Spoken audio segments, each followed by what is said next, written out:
আসসালামু আলাইকুম। আপনারা সবাই কেমন আছেন? আমিও আল্লাহর রহমতে ভালো আছি। আমার ভিডিওটি কাছে কিংবা দূরে, দেশ কিংবা দেশের বাহিরে যারা দেখছেন তাদেরকে অসংখ্য ধন্যবাদ। এদিকে আপনারা এসে বলতেছে এই যে দেখো কত সুন্দর ছাতা। আমার ছাতাটা হচ্ছে আমার আপু কিনে দিয়েছে। তো খুবই সুন্দর ছাতাটা, ও চলে গেল বাড়িতে। এখন আমরা চলে যাব পঙ্কজের বাড়িতে, জান্নাতি, আমি, শিফা মা। আমার একটা ব্লাউজ বানাতে হবে, তার জন্য আর কি আজকে কোনো রান্না বান্না নেই।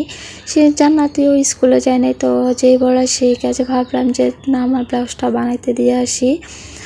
তো আজকে আমাদের দাওয়াত ছিল সবার, যেহেতু ঘরে দাওয়াতে রান্না বান্না করতে হবে না, তার জন্য ভাবলাম যে না, আজই যাই, যেহেতু ফ্রি আছি। এদিকে এই যে দেখেন কত সুন্দর ঢেঁড়স গাছ। এইগুলা হচ্ছে ঢেঁড়সের জমি। এইগুলাতে আর কিছুদিন পরেই ঢেঁড়স হবে, ফুল ফুটে আছে।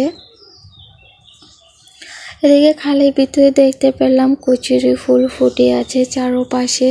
এদিকে জান্নাতি বলতেছে যে ভাবি একটু ভিডিও করে নাও, খুব সুন্দর ফুলগুলা ফুটে আছে।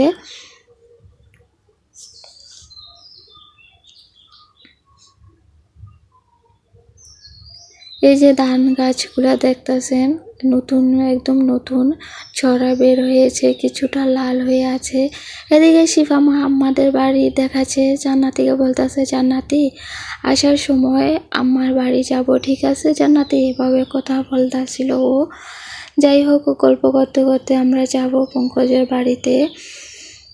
চারপাশে সবুজ আর সবুজ, এত ভালো লাগতেছে, মানে মন জুড়ে যাচ্ছে আর কি। এই যে তাল গাছগুলা দেখতেছেন, এই জায়গাটাতে আসলে কি বলবো, মনটা এত ভালো লাগে কি বলবো।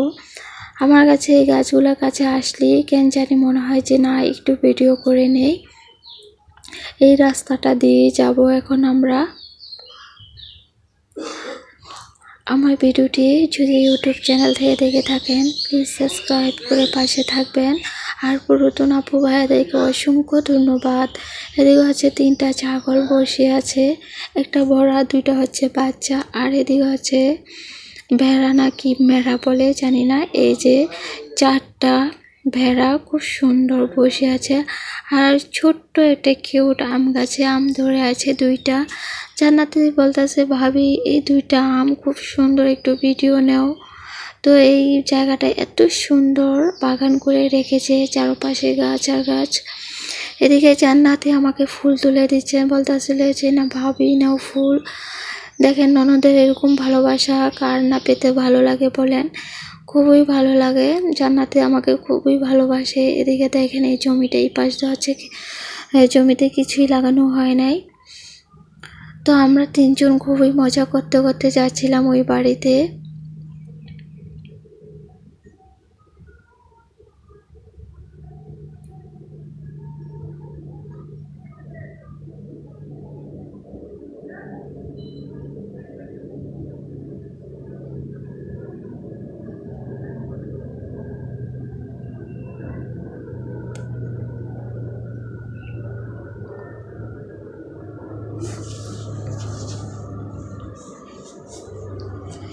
এদিকে জান্নাতি বলতেছে যে ভাবি তুমি যে ব্লাউজটা বানাবা, ঈদের দিন পরবা, তোমার অনেক সুন্দর লাগবে কালা শাড়িতে। আমার মার কাছ থেকে তুমি শাড়িটা পরে নিও, তোমার থেকে কোনো টাকা নিব না। তো জান্নাতি আমাকে যে এই জামাতে সুন্দর লাগে, ও এসে বলে যাবে যে ভাবি তোমার এই জামাতে অনেক সুন্দর লাগে। ওর এই জিনিসটা আমার কাছে অনেক ভালো লাগে। এদিকে দেখেন বৃষ্টির কারণে রাস্তার অবস্থা খুবই খারাপ, তার জন্য স্যান্ডেল পরে আসছি। শিফাকেও স্যান্ডেলই পরেছি। এদিকে যে কথা বলতে বলতে বাড়িতে টেলারের বাড়িতে চলে আসলাম। খুবই সুন্দরভাবে করেছে বাড়িটা।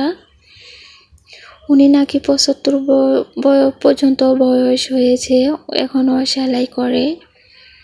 এই যে উনি খাটের ভিতরে শুয়ে আছে। যাই হোক, এখানে ব্লাউজ দিয়ে এখন চলে আসলাম। ওরা বলতেছে যে ফুফু আমার বাড়িতে যাবে, দেখা করে তারপর বাড়িতে যাবে। যে যাই হোক, ওদের আবদার তো আমার শুনতেই হবে।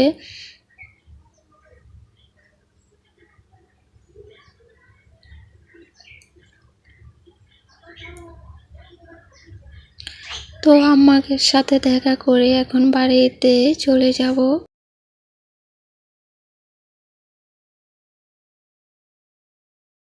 হাঁসগুলা দেখেন খুবই সুন্দর দৌড়াদৌড়ি করছে। এই যে বেশি সময় নেই আমার বাড়িতে, যে কিছুক্ষণ থেকে তারপর চলে আসছি। এগুলাকে নাকি হোটকা বলে, তো আম্মা বলতেছে এটা একটা ওষুধের গাছ আর কি। আজকে ব্লগ ভিডিওটি আপনাদের কাছে কেমন লেগেছে সবাই কমেন্টের মাধ্যমে জানাবেন। আজকের ভিডিও এই পর্যন্তই। আল্লাহ হাফিজ।